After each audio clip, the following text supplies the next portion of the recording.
iniciamos esta presentación con algo de atraso,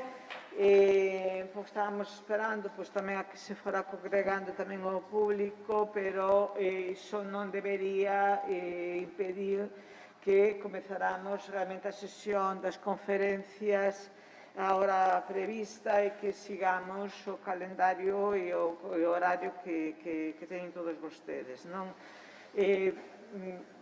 Comezo por agradecer a presenza de todos, tanto os que están presentes na sala como os que nos seguen a través de streaming e os que nos seguirán no futuro, espero.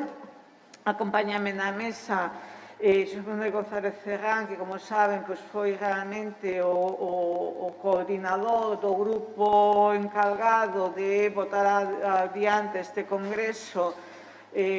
por encargo da Real Academia Galega, pero parecía que realmente que coa súa traxectoria ninguén millor ca el para realmente liderar un equipo que se encargase desta homenaxe a dona Emilia Pardo Bazán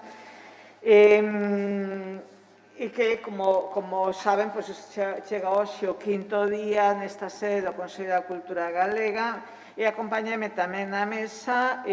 Ramón Villares, que hoxe está nesta mesa en condición de ser tamén non somente un dos participantes na xornada de hoxe ou de ser expresidente do Consello da Cultura Galega, que sería suficiente e máis que justificado, senón porque ele é o que coordina a sección de Historia da Real Academia Galega, que participa xunto connosco na organización desta sesión, non?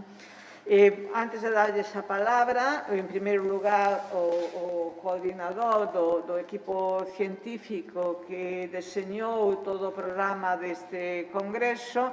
que falará en primeiro lugar, e logo a Ramón Villares, que pechará este breve acto inaugural. Quixera recordar que, ademais desta sesión, o Consello participou coa apertura dun especial Emilia Pardo Bazán que está aberto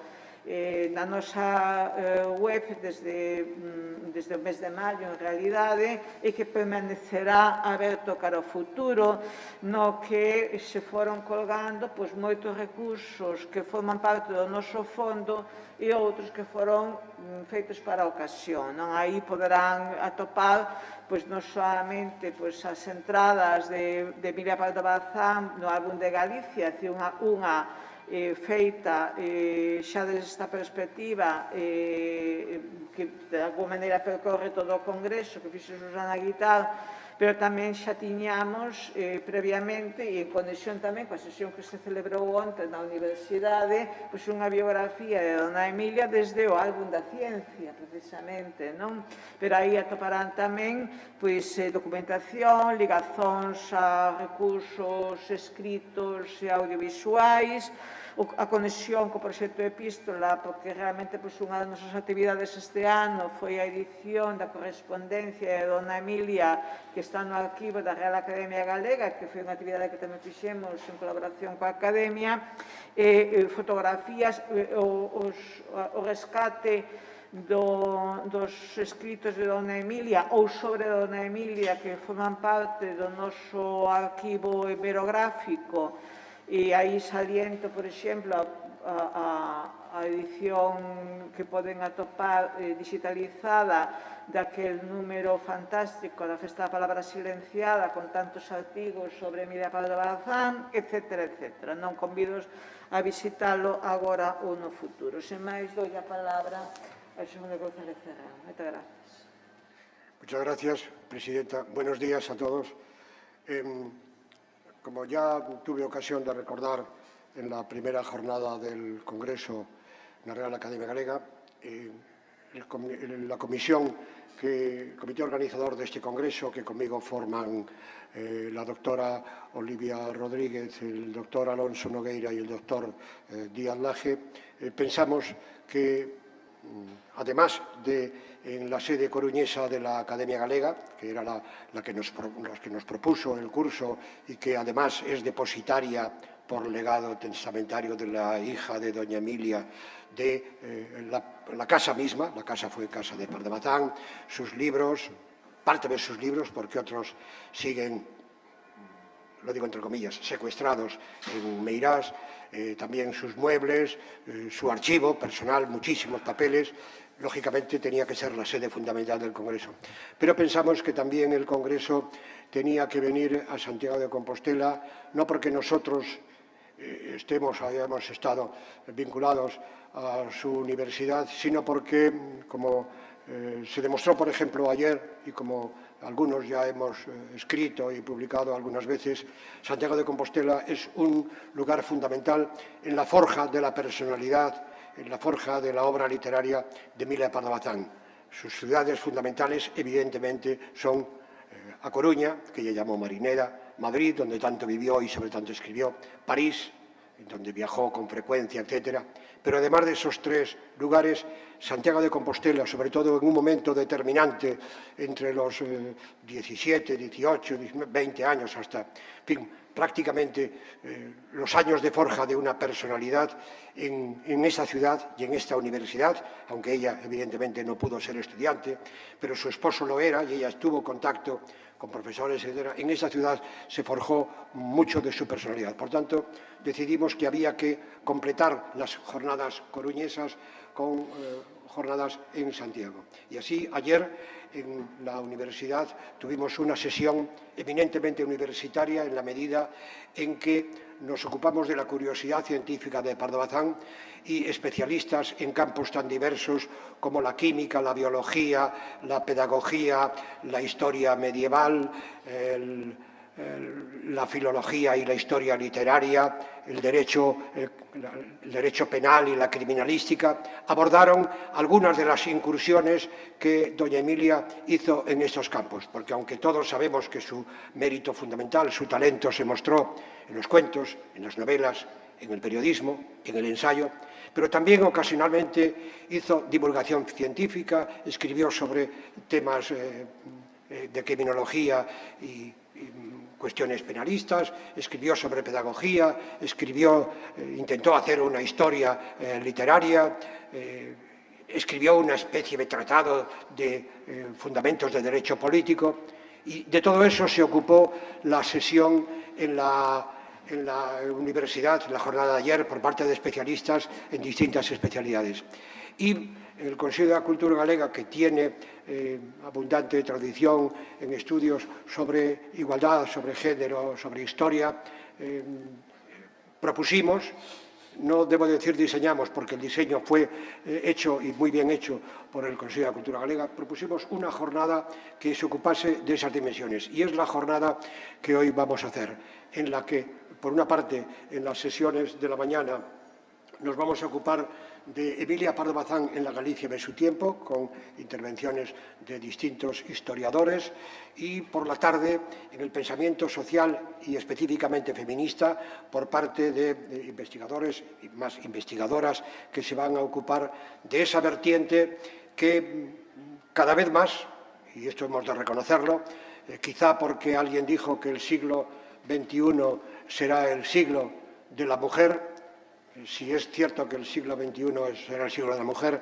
es razonable que se esté produciendo una recuperación de esta faceta de doña Emilia. En este año se han publicado y se van a seguir publicando ensayos, monografías, antologías de esta pionera del feminismo que fue Emilia Pardo Bazán ya desde los últimos años del siglo XIX. Por tanto, esas son las facetas que van a cubrirse en esta jornada a través de ponencias y mesas redondas en el Consello de la Cultura Galega y que cierran perfectamente, puesto que en Coruña básicamente las ponencias se ocuparon de su dimensión literaria, ayer de su curiosidad científica, hoy de su situación en la Galicia de su tiempo y su pensamiento social y feminista. Así que muchas gracias por su presencia y también saludamos a quienes nos siguen telemáticamente. Muchas gracias.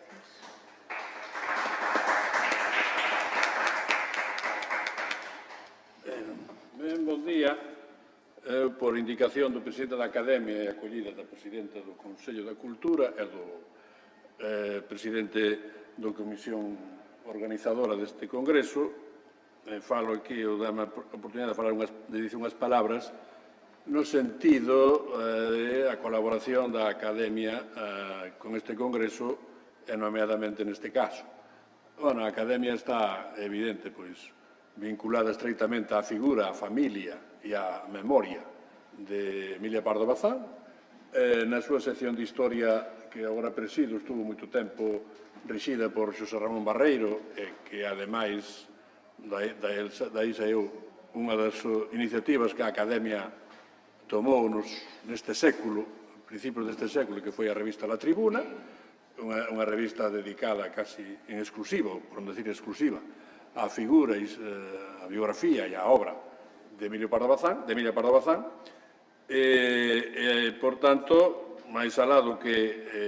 personalmente xa puiden decir na sesión de clausura do día pasado en Coruña, práceme moito que no Consello se pudese diseñar esta xornada e con este perfil na que foi orientado. Desde logo, o perfil debe ser máis ao Consello do que a Academia, non porque a Academia sexa contraria a isto, senón porque, desde a sección de Historia, non pensamos máis nunhas contribucións de carácter máis histórico-político, ideolóxico, como se reflicte na mesa redonda de Emilia Pardo Bazán na Galicia do seu tempo. Pero, dado que isto non foi tratado, creo que en ningún outro das sesións do Consello, era pertinente cubrir este oco e, por outra parte, darlle a dimensión necesaria á súa condición de muller e ao seu feminismo, enténdase como se entenda esta palabra, naquela altura, despois, hoxe e incluso mañá. Ela é evidente que actuou sempre como muller e quixo ser unha escritora que non fose por ser muller, senón por ser escritora. Isto creo que é o máis importante que se pode decir desta extraordinaria galega, nacida en 1851, galega e máis que galega, e que estes días estamos, creo que, evocando, estudiando, e espero que tamén proxectando. De modo que acabo agradecendo esta acollida e hospitalidade máis unha vez, diría o clásico, do Consello da Cultura, e tamén unha mostra da colaboración institucional entre distintos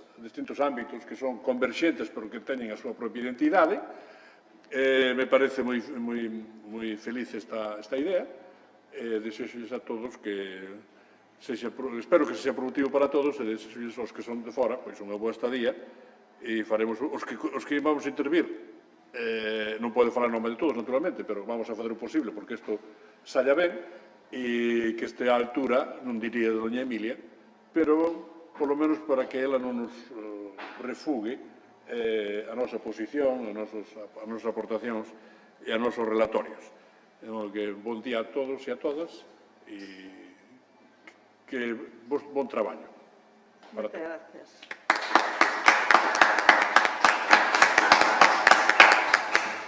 Ben, pois de acordo co previsto, imos dar paso á conferencia de Isabel Gurdiel. Non cometerei a torpeza de presentar diante de un conxunto de parvazanistas